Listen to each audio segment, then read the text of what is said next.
all-in Spider-Man, Peter Parker n'existe plus. De toute façon, tout le monde l'a oublié. Tout le monde. Débattablement, est-ce que Hulk l'a oublié?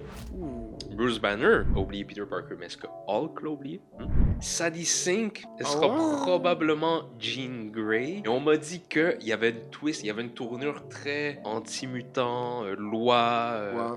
Dans Wonder Man, l'épisode 1 que j'ai pas fini, quand il va faire des auditions, c'est parmi les règles puis les lois, les règlements, genre pas de pouvoir. Ouais. Mon point, c'est qu'il y a beaucoup de division entre ceux qui ont des haltères et ceux qui n'ont pas d'haltères. Clin d'œil, clin d'œil. Il y a une espèce de ice anti-mutant, je pense. Tu sais. Bref. C'est un peu depuis Civil War. Oh, intéressant. La différence maintenant, c'est le côté super-héros, pas super-héros.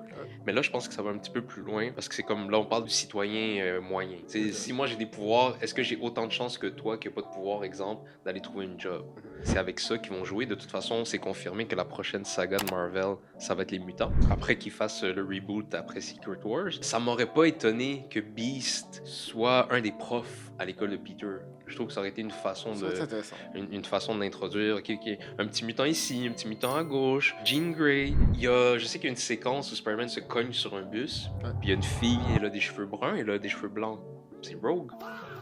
Tu sais, de toutes les séquences qu'il y a dans l'annonce, ça a tout été pensé, ça a tout été, tu sais, pourquoi ils mettent ce 3 secondes-là? Soit pour nous faire parler, soit c'est Rogue. C'est un des deux, mais ils savaient exactement ce qu'ils faisaient. Pour ça, je souligne le point encore, il va avoir une approche très mutant. Pendant longtemps, on disait, hey, est-ce que Spider-Man c'est un mutant?